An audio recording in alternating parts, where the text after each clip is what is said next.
56 de las 11 de la mañana en todo el territorio nacional.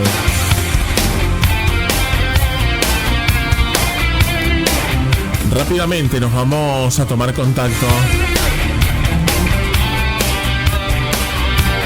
con el presidente del Paseo Pellegrini, porque vamos a hablar sobre estas nuevas restricciones que tiene que ver y también los llama a ser más creativos. Estamos hablando de Alejandro Pastoriale. ¿Cómo te va? Buen día en esta mañana. Nicolás, Noemí, ¿cómo están? Hola, buen día. Buen día, ¿cómo andamos? Bueno, y complicada las cosas, la situación, ¿no? La verdad que el último año no fue el mejor, honestamente, para nadie. Terrible. Y ahora, bueno, en principio, compartir la preocupación de todos como sociedad. Me parece que cualquiera de nosotros ha tenido un familiar o un amigo o alguien cerca que la ha pasado mal, y cuando uno ve que incrementan la cantidad de casos, que baja el promedio de internados en cuanto a la edad, la verdad que la preocupación es muy mayúscula. Esto ya te lo digo como un integrante más de nuestra propia sociedad. Por supuesto, pues hay otras lecturas que tienen que ver con la actividad económica que desarrollo y que de alguna manera intento representar, que bueno, siempre tienen algún atenuante en la necesidad de encontrar una vuelta para sostener el trabajo y los emprendimientos, ¿no? Pero en primera instancia, Nico, un año difícil y con un panorama bien complicado ahora de frente, ¿no? Claro. Bueno, esto lo ha llamado, bueno, porque dicen, si bien no lo cerraron del todo a ustedes a la noche, les permiten trabajar, pero la gente va a tener que movilizarse en transporte público, va a tener que hacerlo a pie. Eso también a lo mejor juega también de desalentador, ¿no?, a la hora de salir de casa.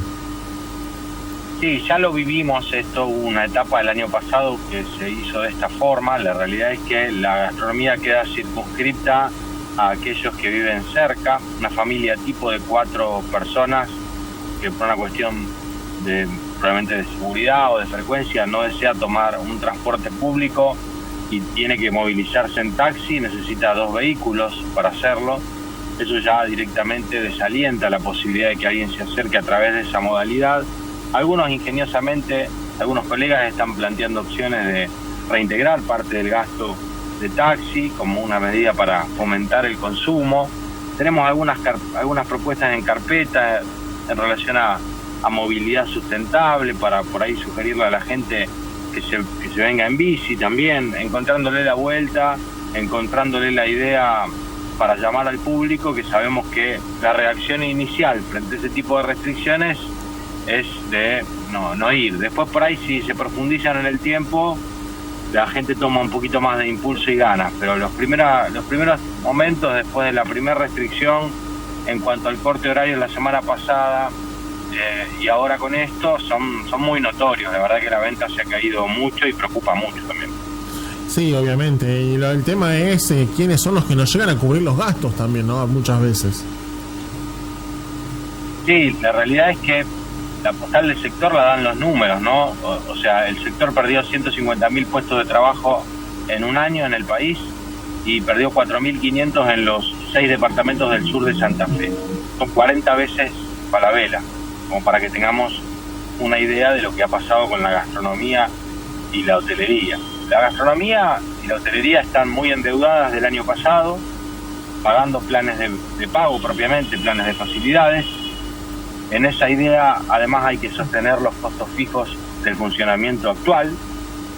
Esos costos fijos se incrementan, producto de que uno, obviamente, tiene que hacer frente a gastos que tienen que ver con el incremento inflacionario.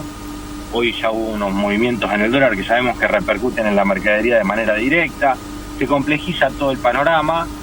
Bueno, lo que antes tenía un plano más de previsibilidad, porque los que habían quedado en pie de alguna manera sabían con qué se iban a encontrar o qué previsibilidad tenían, hoy las cartas se cambiaron completamente y se hace necesario que el Estado, además de las restricciones, empiece a pensar seriamente en cómo asiste al sector para evitar que se sigan perdiendo negocios y que se sigan perdiendo fuentes de trabajo.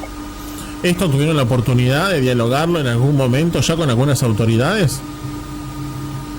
La verdad que venimos dialogando. El martes hubo una reunión con el ministro de Trabajo donde se charló del tema puntual de los protocolos y de su funcionamiento.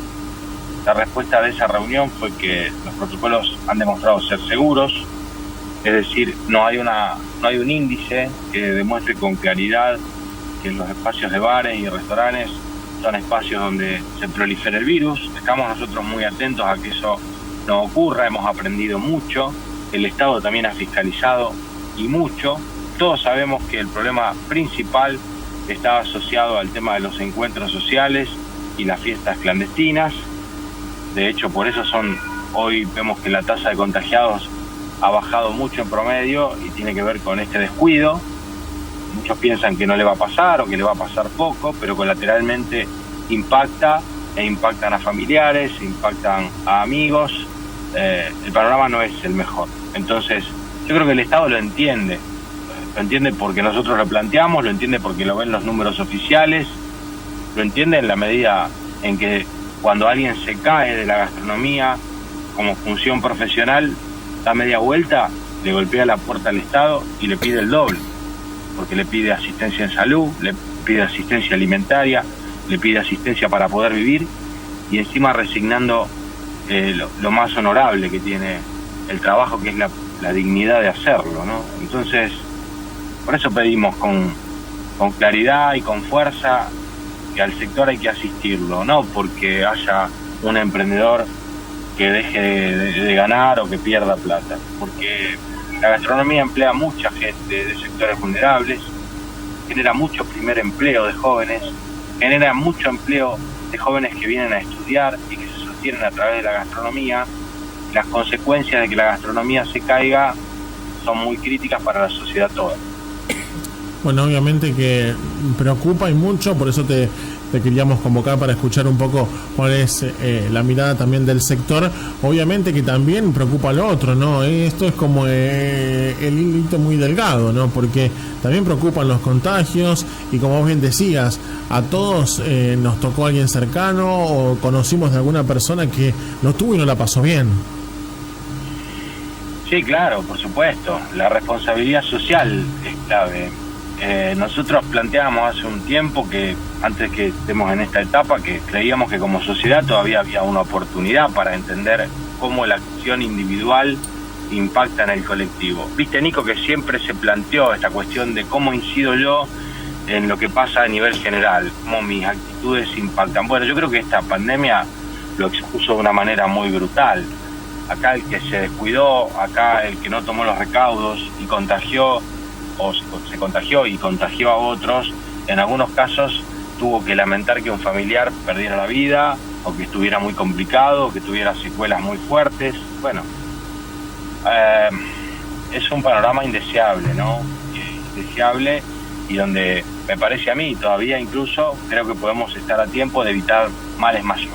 Hay que entender que hay que cuidarse, hay que respetar protocolos, hay que asistir a lugares donde los cuidados están dados, y de esa manera se transforma en algo un poco más fácil y más llevadero. Y si generamos actividades o participamos de actividades que sabemos ya después de la experiencia de un año que son muy inseguras, las consecuencias se pagan enseguida. Bueno, vamos a estar atentos, Alex, a lo que suceda. Vos bien decías, hay algunos en el sector que han decidido devolver parte de ese dinero que se mueve con el transporte, pero es una solución muy para el momento, muy paliativa y que tampoco convence mucho, vamos a ser realistas, ¿no?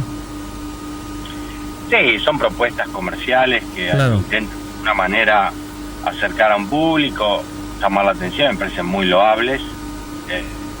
Hay que ver, por supuesto, siempre la escala, ¿no? Pero en principio es una buena idea, inteligente por parte del colega, a quien felicito. No descartamos que eso vaya a avanzar de manera más generalizada en el resto de los comercios. Todo el mundo está viendo cómo hace para atraer al público, porque honestamente ante la experiencia del año pasado sabemos que este tipo de restricciones desalientan y mucho, pero sí. Bueno, hay que encontrarle la vuelta y seguir intentando, estamos para eso, y bueno, esperemos que, como siempre decimos, que el mañana sea un poquito mejor, ¿no? Seguro. Ale, un placer como siempre charlar contigo. Esperemos ya encontrarnos en otros tipos de charlas en el que analicemos cosas más lindas. Pero bueno, es lo que nos toca, pero vamos a apostar a que va a ser todo un poco mejor más adelante. Ojalá que sí. Les mando un abrazo grande a vos, a Noemí, y bueno, a disposición para cuando sea necesario. Ale, un abrazo enorme. Gracias. Buen fin de semana. Gracias. Allí pasaba charlando con nosotros, es el presidente del Paseo Pellegrini, Alejandro Pastore, hablando de las nuevas restricciones, de lo que se viene, y claro, ellos nos descartan, no dicen tampoco nosotros no estamos preocupados. Claro, sí, que estamos preocupados, o sea, estamos todos, vivimos todos en la misma sociedad y no somos ajenos a nada, pero también sobre esas preocupaciones pesan otras también, que es el mantener los comercios, las fuentes laborales que están allí en esos comercios, ¿no? Bueno, algunos... La mercadería. Claro. La mercadería. Bueno, lo que decía, sí, un retoque en el dólar hace que automáticamente se muevan los precios y bueno, y ya empieza a preocupar nuevamente. Bueno, algunos han tomado esa iniciativa de devolver parte de ese dinero creo que he leído en alguna parte que habla de 200 pesos. Sí, tiene un tope. Tiene un tope, pues si no capaz que le cae a alguien que viene de Villa Gobernador Galvez. Claro, no. Piensen que tiene un tope, sí, claro. Tiene un tope la devolución. Así que, pero está en nuestro medio digital, aquellos que quieran pueden ingresar allí y hacerse